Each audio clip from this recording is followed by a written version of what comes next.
सर्वप्रथम सर्वांना श्री स्वामी समर्थ. स्वामी महाराजांच्या कृपेने तुमच्या सर्व चांगल्या इच्छा पूर्ण होत ही स्वामींचरणी प्रार्थना करते आणि आजच्या व्हिडिओला सुरुवात करते. प्रत्येक गुरुवार आपल्या स्वामींना, दत्तगुरु महाराजांना, श्रीहरी विष्णू, माता लक्ष्मी या देवी देवतांना समर्पित असतो हा दिवस. आजकालचं जीवन धावपळीचं आहे, मान्य आहे, पण आपल्याला आठवडाभर नाही ना वेळ मिळत. किमान गुरुवारी तरी आपण थोडी का होईना सेवा आपल्या स्वामींचरणी, दत्तगुरु महाराजांच्या चरणी, श्रीहरी विष्णू, माता लक्ष्मी यांच्या चरणी थोडी का होईना सेवा आपण दिलीच पाहिजे. प्रत्येकाने, तुम्हाला नाही ना आठवडाभर मिळत, किमान गुरुवारी तरी आपल्या स्वामींच्या दर्शनाला नक्की जात जा. तुम्हाला लाईन लावता येत नसेल, किमान नुसतं दर्शन घेऊन, स्वामींचं दर्शन घेऊन तिथं नतमस्तक नक्की होत जा. केंद्रात, मठ, तुमच्या घराजवळ मंदिर असेल, नक्की दर गुरुवारी प्रत्येकाने जायलाच हवं आणि भरभरून स्वामींचं दर्शन घ्यायलाच हवं. गुरुवारी तरी हा नित्य नियम स्वतःला लावून घ्या. आपल्या कुंडलीतील गुरुग्रह, शुक्रग्रह आणि सूर्य जर मजबूत असेल, त्या व्यक्तीला या जगात कशालाच कमी पडत नाही. जरी काही तुम्हाला अडीअडचणी असेल, पण त्या अडीअडचणीतून सुद्धा तुम्हाला मार्ग मिळतील. जर तुमचे गुरु, शुक्र आणि सूर्य मजबूत असेल तर त्या व्यक्तीला कशालाच कमी पडत नाही. राजयोग नक्की येत असतो. म्हणून आपले हे तिन्ही ग्रह जास्तीत जास्त मजबूत कसे होतील ना, तेच आपण पाहिलं पाहिजे आणि यासाठी काही उपाय, काही सेवासुद्धा केल्या पाहिजे. हे ग्रह तर मजबूत होतीलच आपले, त्याबरोबर आपल्या स्वामींची, महाराजांची, श्रीहरी विष्णू, माता लक्ष्मी यांचा अखंड कृपा आशीर्वाद आपल्याला भरभरून मिळतो आणि मग बघा, घरात अखंड लक्ष्मी नांदते. प्रत्येक कामात यश मिळतं, मनातील सर्व इच्छा पूर्ण व्हायला लागतात. आता दर गुरुवारी जर आपण असे विशेष उपाय, सेवा जर केल्या तर खरोखर जीवनाचं सोनं, आयुष्याचं सोनं एका रात्रीत नक्कीच होईल. मी म्हणत नाही की करोडो रुपये अगदी चालून आपल्या घरात येतील, आपल्याला कष्ट करावं लागणार नाही, नुसतं लोळत पडायचं, खायचं प्यायचं असं नाही. प्रत्येक माणसाला कष्ट करावेच लागतात. पण काही वेळा काय होतं, आपण कष्ट घेतो पण कष्टाला फळ मिळत नाही, नशिबाची साथ मिळत नाही, दैवी चमत्कार घडत नाही. मग असे गुरुवारी आपण जर काही सेवा, उपाय केले, खरोखर आपल्या गुरूंची इतकी कृपा आपल्याला मिळते की एका रात्रीत आयुष्याचं सोनंसुद्धा होऊ शकतं. स्वामी आहे, भरभरून देतात स्वामी, न मागता सुद्धा वेळ आली की भरभरून देतातच स्वामी. कुणाचीच झोळी खाली ठेवत नाही स्वामी. म्हणून आपल्याला गुरुवारी काही विशेष उपायसुद्धा करावे लागतात. तर काय करायचं, महिला असो, पुरुष असो, सर्वांनी दर गुरुवारी लवकर उठायचं आहे आणि चिमूटभर हळद टाकून आंघोळ करायला सुरुवात करा. उद्या गुरुवार आलेला आहे. प्रत्येकाने थोडंसं चिमूटभर हळद आपल्या आंघोळीच्या पाण्यात टाकून मग आंघोळ करायची आहे. महिलांनी केस धुवायचे नाही. पुरुष असतील त्यांनी केस धुतले तरीही चालेल. आपण महिलांसाठी हा नियम पाळतो. पण तुम्हाला जर केस धुवायचेच असतील महिलांनो, कुठं जायचं असेल तुम्हाला, तर काय करायचं, चिमूटभर हळद तर टाकतोय, पण चमचाभर गाईचं दूधसुद्धा टाका. तुम्हाला कुठलेही दोष लागणार नाही. मग तुम्ही केस धुवू शकता. पण गरज आहे तुम्हाला केस धुण्याची तर म्हणते. नाहीतर शुक्रवारी प्रत्येक महिलेने केस अवश्य धुवावे आणि मग माता लक्ष्मीची पवित्र मनाने, पवित्र शरीराने आपण पूजा करायची असते माता लक्ष्मीची. म्हणून गुरुवारी केस धुवू नका. दर शुक्रवारी सौभाग्यवती स्त्रियांनी केस धुण्याचा एकमेव चांगला दिवस असतो, शुभ दिवस असतो, तो म्हणजे शुक्रवार. खूप माता लक्ष्मी इतकी प्रसन्न होते जर कुठल्याही स्त्रीने शुक्रवारी केस धुवून माता लक्ष्मीची पूजा केली तर खरोखर त्या घरात अखंड लक्ष्मी नक्कीच नांदते.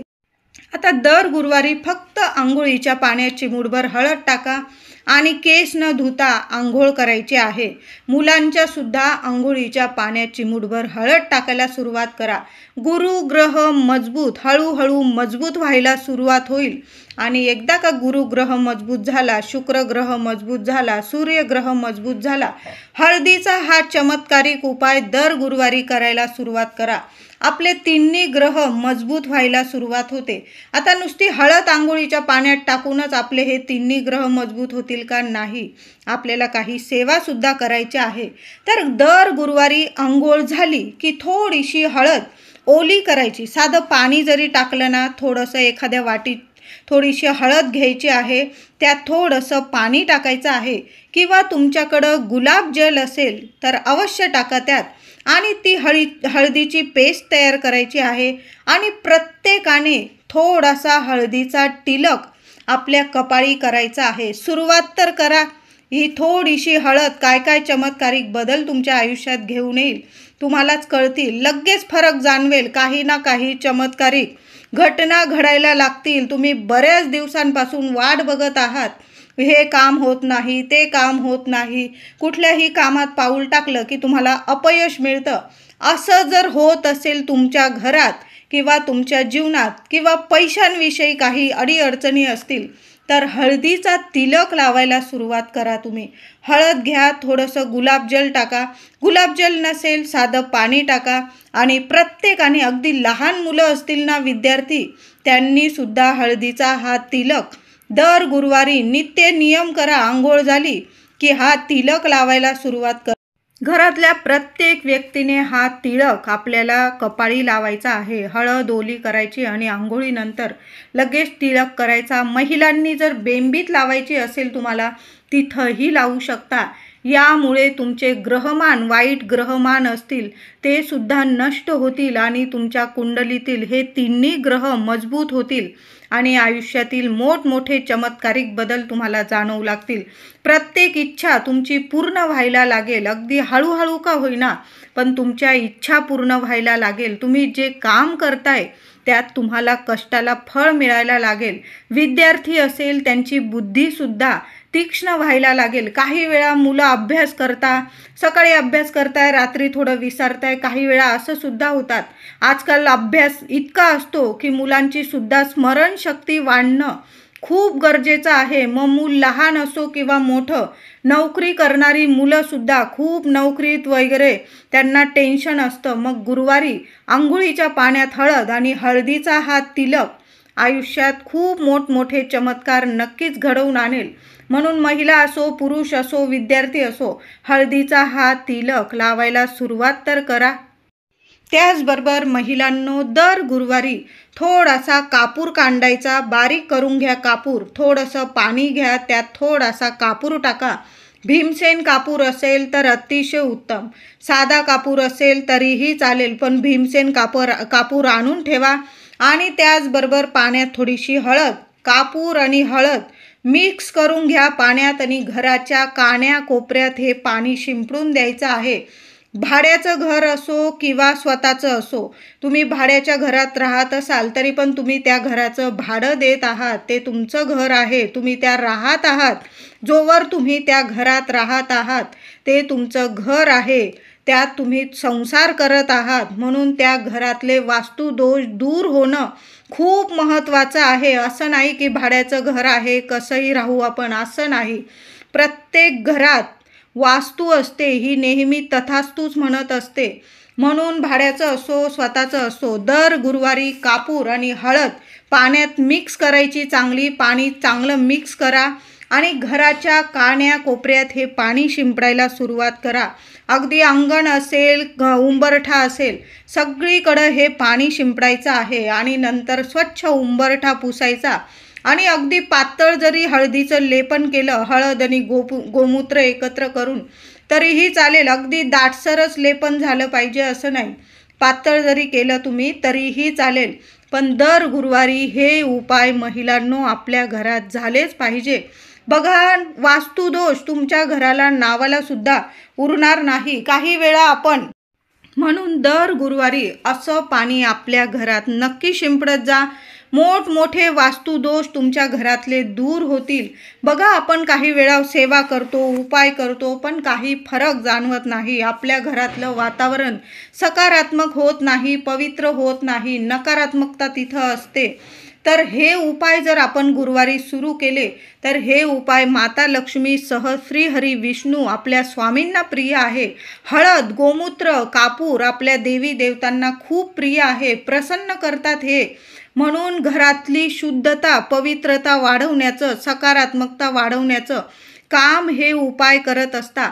म्हणून तुमच्या घरात कितीही वास्तुदोष असू दे, बघा वास्तू नेहमी तथास्तु म्हणत असते. म्हणून वास्तूत असे उपाय जर आपण केले आणि शांतता जर ठेवली तर खरंच सांगते अशा घरात माता लक्ष्मी आपले स्वामी नेहमी प्रसन्न राहतात आणि अशा घरात अन्नधान्याला कशाला कमी राहत नाही. अशा घरात आरोग्यसुद्धा नीट राहायला लागतं.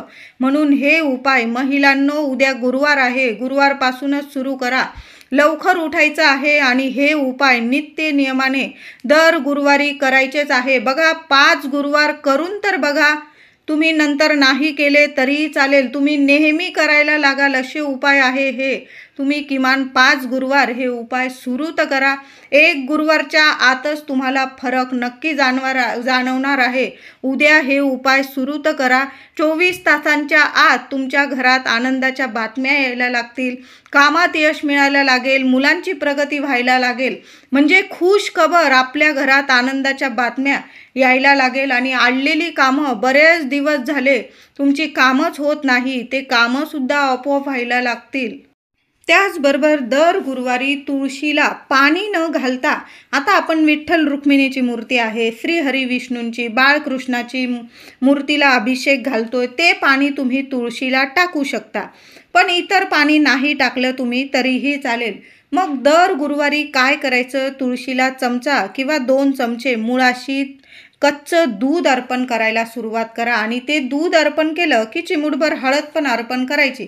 हळद आणि दूध अर्पण करताना ओम नमो भगवते वासुदेवाय नमः, ओम नमो भगवते वासुदेवाय नमः किमान 21 वेळा मंत्र जपत राहा. तुळशी वृंदावन असेल मोठं तुमच्याकडं आणि तुम्हाला जागा असेल तुम्हाला प्रदक्षिणा घालायला, तर किमान 21 वेळा मंत्रोच्चार करा आणि 21 तुम्हाला हे मारायचे आहे, प्रदक्षिणा घालायची आहे तुळशीला. आता वृंदावन असेल, तुमचं खिडकीत असेल, तुम्ही स्वतःभोवतीसुद्धा प्रदक्षिणा मारू शकता. किंवा नुसतं आता काहींना नाही उठबस होत, मग अशा स्त्रियांनी, पुरुषांनी नुसतं दूध अर्पण केलं आणि हळद अर्पण केली आणि ओम नमो भगवते वासुदेवाय नमः, ओम नमो भगवते वासुदेवाय नमः हा मंत्रोच्चार जरी केला ना, माता लक्ष्मीसह श्रीहरी विष्णू अखंड कृपा वास करणार आहे तुमच्या घरात. तुमच्या घरातलं दुःख, दारिद्र्य असेल, पितृदोष असेल, वास्तुदोष असेल, जी काही इडापिडा असेल क्षणात दूर होणार आहे. म्हणून दर गुरुवारी आपल्या तुळशीला नक्की थोडंसं दूध आणि हळद अर्पण करायची आहे. तुळस लावायची असेल, गुरुवार बघून तुळस लावायला सुरुवात करा. किंवा शुक्रवारी जरी तुळस लावली तुम्ही, अतिशय शुभ दिवस असतात. दर गुरुवारी माता लक्ष्मीची, श्रीहरी विष्णूंची पूजा आपण नेहमीच करतो, पण गुरुवारी विशेष करून गुरुवारी श्री विष्णूंची, माता लक्ष्मी पाय दाबत आहे अशी मूर्ती किंवा फोटो तुमच्याकडं असेल तर त्या फोटोची, मूर्तीची दर गुरुवारी छान अशी विधिवत पूजा करायची आहे. फोटो असेल छान पुसून घ्या, लाल पिवळी फुलं व्हायची आहे, चंदन किंवा हळदी कुंकवाचा तिलक करायचा आहे, काहीतरी गोडाचा नैवेद्य दाखवायचा आहे, पिवळ्या कलरचा नैवेद्य दाखवायचा आहे.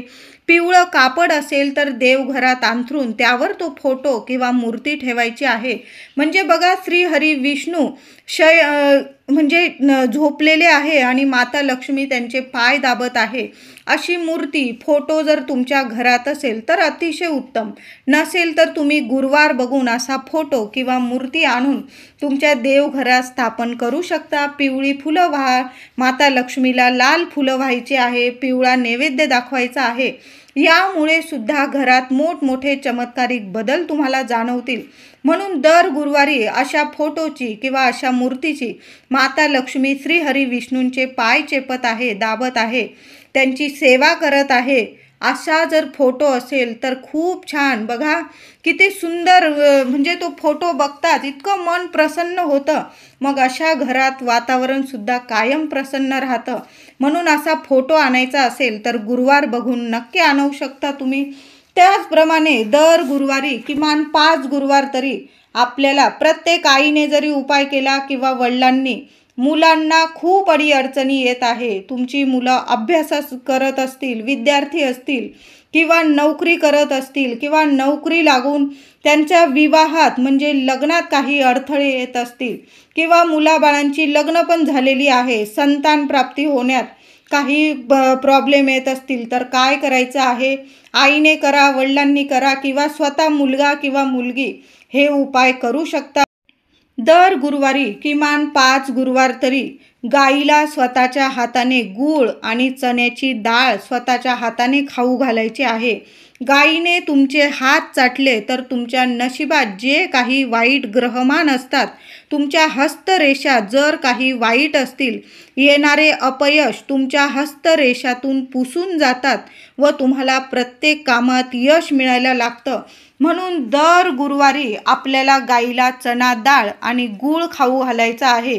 तिथं चारा मिळत असेल हिरवा, तुम्ही तोही खाऊ घालू शकता, पण चणा डाळ आणि गूळ, किमान थोडीशी मुठभर चणा डाळ आणि त्यावर गुळाचा खडा असा स्वतःच्या हाताने गाईला खाऊ घालायचा आहे। आईने जरी हे उपाय केले तरीही चालेल आणि तुमचा हात जर चाटत असेल गाय, तर नक्कीच असा उपाय नक्की करा। ही सेवा आहे गोमातेची। दर गुरुवारी पिवळ्या रंगाचे कपडे घालून आपल्याला मंदिरात जायचं आहे। आपण स्वामींच्या, दत्तगुरू महाराजांच्या, तुम्ही पण जात असाल, मी पण जाते, माझ्या स्वामींच्या मंदिरात, आपल्या स्वामींच्या मंदिरात आपण जातोच। मग काय करायचं? अशा वेळी पिवळ्या रंगाचे किंवा केशरी रंगाचे कपडे घालून आपल्या स्वामींच्या मंदिरात जायचं आहे। तुमच्या घराजवळ दत्तगुरू महाराजांचं असेल, गजानन महाराजांचं मंदिर असेल, तर आपण पिवळ्या रंगाचे कपडे घालून मंदिरात जाऊन स्वामींना पिवळी केळी, पिवळी मिठाई असा नैवेद्य दाखवायचा आहे। त्याचबरोबर तुम्हाला जर घरातून गुळाच्या दशम्या म्हणजे गुळाच्या पोळ्या जर करून नेता आल्या, तर तिथं जाऊन त्या गुळांच्या दशम्यांचा नैवेद्य दाखवायचा आहे आणि नैवेद्य दाखवल्यानंतर थोडासा नैवेद्य प्रसाद म्हणून घरी आणायचा आणि बाकी सर्व प्रसाद तिथं लोकांमध्ये वाटायचा आहे। देवळात जर तुम्ही गोड दशम्या दान केल्या तर महाराज खूप प्रसन्न होतात। म्हणून 5 गुरुवार तरी तुम्ही गोडाच्या दशम्या दान तर करून बघा महाराजांच्या मंदिरात।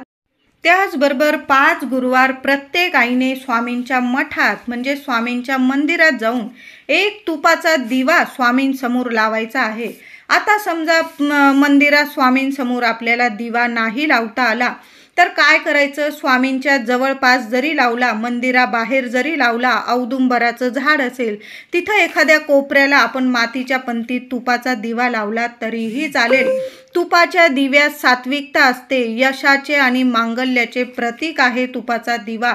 तुमच्या मुलांना इतकं यश मिळेल की त्यांचं सगळं अपयश निघून जाईल, नष्ट होईल, त्यांच्या मागची इडापिडा स्वामी नष्ट करतील, असा हा तुपाचा दिव्याचा उपाय आहे।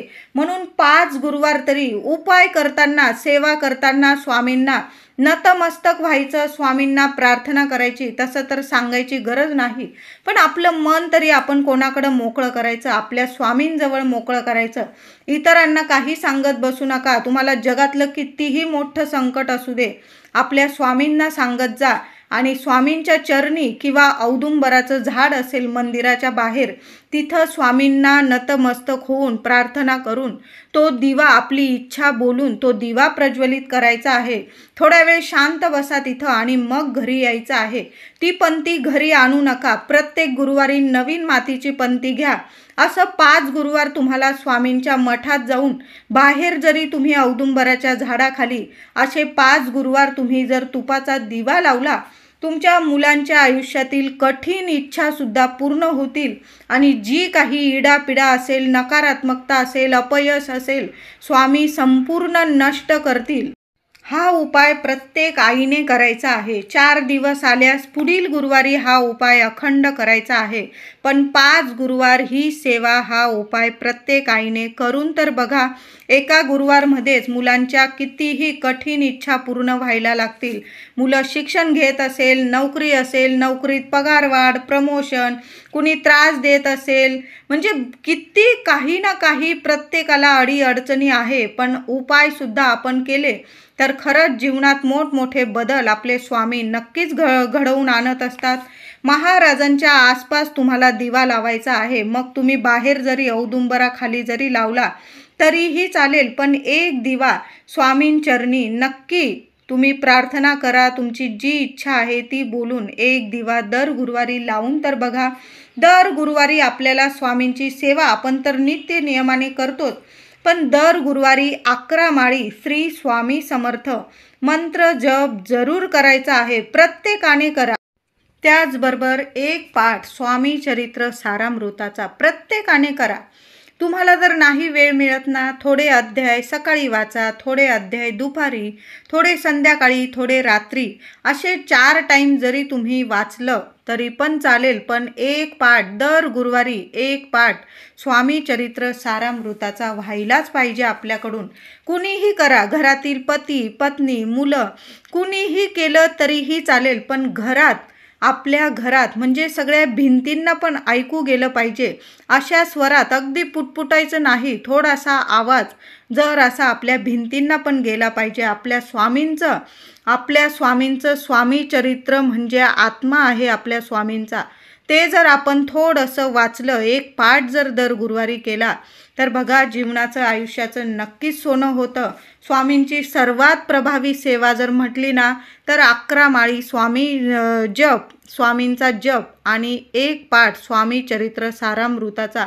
आपण 3 अध्याय तर दररोज वाचतच असतो, पण एक पाठ स्वामी चरित्र सारामृताचा दर गुरुवारी नक्की सुरू करा. एका बैठकीत नाही होत ना, मग थोडा गॅपनी तुम्ही वाचलं तरीही चालेल. त्याचबरोबर तुमच्या आयुष्यात जर खूप कठीण काळ सुरू असेल तर काय करायचं, ही सेवा आपण स्वामींची तर करतच आहोत, पण त्याचबरोबर गुरुचरित्रातील 14वा अध्याय आणि 18वा अध्याय नक्की वाचायला सुरुवात करा. तुम्हाला लहानशा पोथ्या छान बाजारात पूजेच्या दुकानात तुम्हाला मिळून जाईल. गुरुचरित्रातील 14वा आणि 18वा हे 2 अध्याय गुरुचरित्राचे मेरुमणी म्हणून मानले जातात, ओळखले जातात.